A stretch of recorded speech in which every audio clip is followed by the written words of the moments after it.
Bonjour frères et sœurs et bon dimanche à vous. J'espère que vous avez passé un agréable week-end. Bonne année à tous.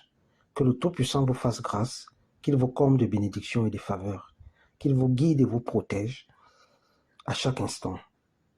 Le thème que nous allons développer ce matin est intitulé L'heure des résolutions.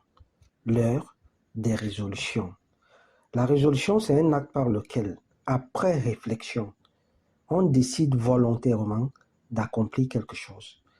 La résolution, c'est le fait de passer à un autre état. C'est l'action de résoudre un problème, une difficulté. Une nouvelle année est toujours une bénédiction, un nouveau départ pour tous ceux qui se sont armés de patience et de persévérance, pour tous ceux qui ont foi en Dieu, pour tous ceux qui sont dans les jeûnes et prières, pour tous ceux qui se sont déchaînés des ténèbres. C'est une grâce pour tout racheter. Frères et sœurs, les résolutions sont des engagements que nous prenons et que nous devons prendre. Et chaque enfant de Dieu doit s'atteler à prendre des résolutions pour la bonne marche de sa destinée, pour être en osmose avec le Saint-Esprit, pour être en osmose avec Dieu. Les vraies résolutions nécessitent un bilan objectif de l'année antérieure. Il faut un temps de recul, un temps de réflexion, un temps de jeûne et de prière permanent avant toute résolution, afin d'éviter la confusion, la dépression, afin de ne pas être conduit par nos désirs, par la chair, pendant que nous prenons des résolutions, afin de ne pas très vite se lasser de nos propres résolutions, afin de ne pas demeurer dans les mêmes envies, demeurer dans les mêmes échecs, demeurer dans le même passé. Nous devons nous interroger, mettre sur la table les points positifs et négatifs, prendre le temps d'interpeller le Tout-Puissant, afin que le Saint-Esprit éclaire toutes nos zones d'ombre, afin de ne pas demeurer dans les mêmes relations toxiques, afin de ne plus reproduire les mêmes pensées négatives, les mêmes mauvaises actions des années antérieures.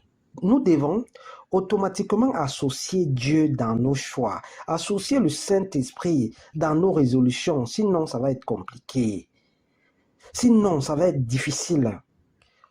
Bon nombre d'entre nous vivons toujours dans le passé. Nous sommes restés figés, condamnés à faire du surplace, malgré le poids des années.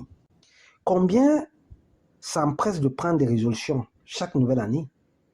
Pour ceux qui sont attentifs, ils constateront que ces résolutions ne durent pas longtemps. Elles s'estompent toujours au bout de quelques semaines. Et ce n'est pas un hasard.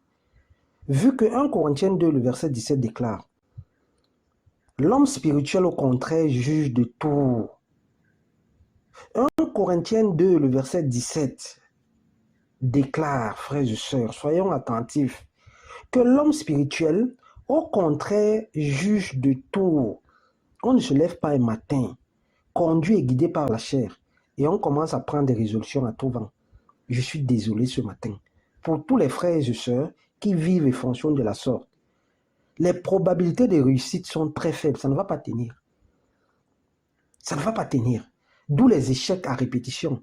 Un véritable enfant de Dieu est à coup sûr un homme spirituel, une femme spirituelle, une nouvelle créature, une patte nouvelle. C'est quelqu'un qui juge tout, qui prend du recul avant de formuler quoi que ce soit. Il évite la précipitation. Il associe Dieu dans ses choix afin d'être fortifié. Sinon, ça ne va pas tenir. Au bout de quelques mois, au bout de quelques semaines, on va même oublier les résolutions qu'on a eu à prendre. Raison pour laquelle nous devons être attentifs. Car un enfant de Dieu est à coup sûr un homme spirituel. Il sait que pour le bon fonctionnement de sa vie et pour progresser dans la vie, il faut toujours dépendre de Dieu, être conduit par le Saint-Esprit avant d'entamer quoi que ce soit. Sinon, à coup sûr, nous allons dérailler. Nous allons perdre pied. C'est le Saint-Esprit qui doit encore et toujours nous orienter et non la chair. La chair n'est pas habilitée à nous conduire. La chair n'est pas habilitée à nous guider. Et les exemples de vraies résolutions sont légion dans la Bible. Nous avons Job, connu dans la Bible pour son caractère exemplaire. Il est intègre et droit. Job craignait Dieu et se détournait du mal.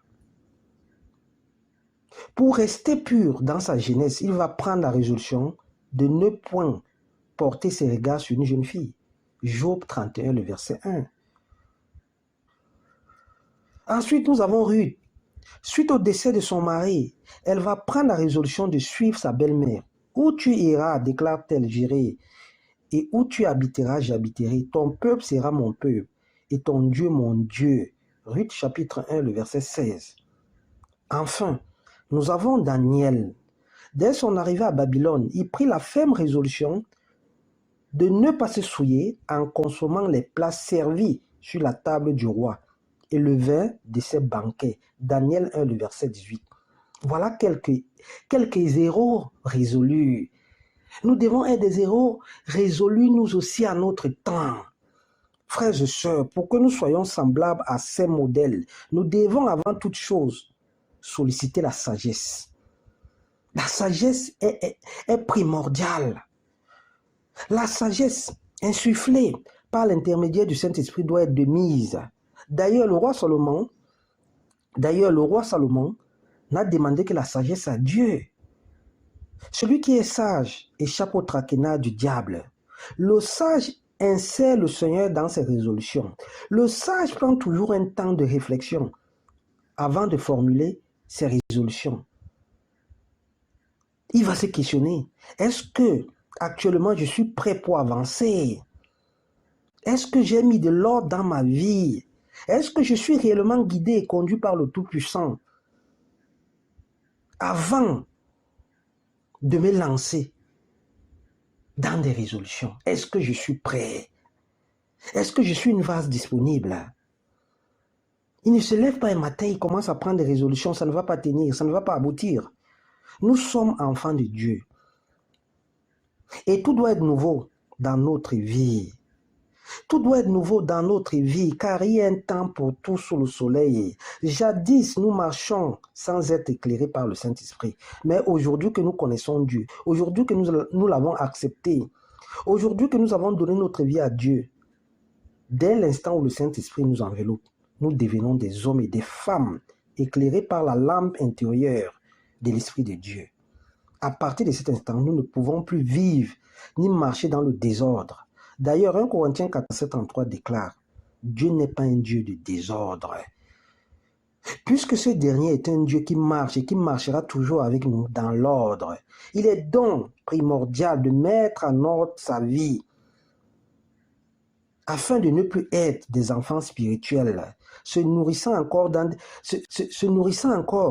des rudiments de la parole, afin de ne plus se laisser emporter par les désirs de la chair, afin de ne plus être des personnes vivant sous le coup des émotions, des passions, vivant par tâtonnement. Nous devons passer à la nourriture solide qui consiste aux révélations. Aux révélations. Le Saint-Esprit doit nous révéler toute chose. Car lorsque nous ne marchons pas par révélation, nous allons tâtonner, nous allons vaciller. Mais c'est parce que nous sommes nourris encore à la nourriture, au lait spirituel. Nous n'avons pas encore goûté la nourriture solide. Frères et sœurs, les résolutions nous permettent de prendre des engagements, d'abord pour notre vie, mais aussi pour marcher en osmose, en collivalence avec le Saint-Esprit. Nous sommes dans la nouvelle année. Un nouveau départ s'ouvre à chacun de nous. Mais pour entrer en vainqueur dans cette nouvelle année, nous devons automatiquement prendre des résolutions. Des résolutions fortes.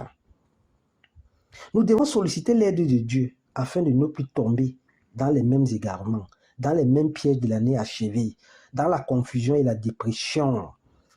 Nous devons impérativement prendre des résolutions fortes pour marcher sur le chemin tracé par le Tout-Puissant pour notre vie. D'où la nécessité de faire un véritable bilan de l'année passée. Un bilan total, un bilan complet. On doit prendre un temps de recul, un temps de jeûne. Un jeûne respecté. Un jeûne où on respecte les périodes de prière, où on s'abstient de tout pour être guidé, pour être éclairé, pour que le Saint-Esprit nous insuffle ce qui nous a empêchés d'avancer durant l'année antérieure. Sinon, ça va être compliqué. Nous devons nous questionner. Qu'est-ce qui n'a pas marché? Où avons-nous vacillé? Est-ce que nous étions vraiment conduits et éclairés par Dieu au travers du Saint-Esprit? Est-ce que nos prises de décision de l'année antérieure provenaient de Dieu ou de la chair? Quelles leçons avons-nous retenues de nos échecs? Qu'est-ce qui nous empêche d'être dans le plan de Dieu? Sommes-nous véritablement des vrais enfants de Dieu? Ces questions sont primordiales et nous devons répondre à toutes ces questions. Nous devons dresser un bilan afin d'avancer. Sinon, on sera en train de nager dans la boue, en train de se tromper, en train de croire que non, tout va bien, alors que nous tournons en rond. Nous devons prendre un temps de jeûne. J'insiste sur le jeûne. Pourquoi? Parce que pendant que nous jeûnons, nous tuons la chair. Nous tuons les œuvres de la chair. Parce que la chair a une emprise forte dans la vie des êtres humains, dans la vie des enfants de Dieu, dans la vie des créatures de Dieu. Nous devons tuer la chair au travers du jeûne, avant toute résolution. Sinon, nous allons être conduits par la chair. Nous allons prendre des résolutions qui ne vont pas s'appuyer sur Dieu. Sans l'appui de Dieu, sans l'appui du Saint-Esprit, ça va être une routine. Ça va être une routine. Combien prennent des résolutions à chaque début d'année? Combien? Mais au bout de quelques jours, au bout de quelques semaines, les mêmes saletés reviennent. Les mêmes envies, les mêmes films, les mêmes personnes qu'on ne voulait pas voir, les mêmes personnes qui nous empêchent d'évoluer, qui nous empêchent d'avancer. Nous sommes obligés, parce que nous sommes conduits par la chair, de continuer à marcher avec eux, de continuer à les suivre, de continuer les mêmes planifications sataniques qui ne nous mènent pas, qui ne nous mènent nulle part, qui ne nous élèvent pas, qui ne font pas de nous des hommes respectés, des femmes respectables. Nous devons prendre un temps de recul, se questionner que pourquoi l'année antérieure, je n'étais pas dans le plan de Dieu. Qu'est-ce qui ne va pas? Qu'est-ce qui ne va pas dans ma vie? Saint-Esprit de Dieu, à genoux, je prends 3 jours de jeûne. Je prends une semaine. J'aimerais connaître ce qui ne va pas dans ma vie. Éternel, viens à mon aide. Secours-moi. Prends ma défense. Le Seigneur agira. Il est là. Le Saint-Esprit est disponible. Il est là. Le Seigneur est esprit. Il te voit, il t'écoute. Mais combien prennent ce temps? Les résolutions, ça va vite. On se lève un matin, on commence à chanter comme un perroquet. Ça ne va pas tenir, mon frère. Je suis désolé, ma soeur. Je suis désolé. Parce que bon nombre d'entre nous, nous aimons le pipeau. Nous aimons ce qui nous arrange. Où tout va bien, il n'y a pas de mal. Non, ça va déranger. Ça ne va pas avancer. Pour avancer avec l'Éternel, c'est un chemin de combattant. C'est un chemin de combattant. Frères et sœurs, ne copions pas du monde. Notre boussole à nous, c'est la parole de Dieu et non le contraire. Pour éviter l'amertume, pour éviter les ténèbres, marchons selon les Écritures. Des grands hommes de la Bible que nous possédons tous ont pris le temps de jeûner. Le jeûne est primordial. La prière est primordiale parce que jeûne et prière vont de pair. Nous devons respecter les temps de prière pendant que nous jeûnons. C'est important. S'ouvrir à Dieu, ouvrir son cœur et demander à l'Éternel de nous guider, de nous parler. Les choses révélées sont aux hommes, mais les choses cachées sont à Dieu. Mais il faudrait qu'on se mette à genoux, qu'on prenne un temps de jeûne et de prière pour que le Tout-Puissant nous révèle ce qui est caché. Bon dimanche et bon début de semaine. Merci.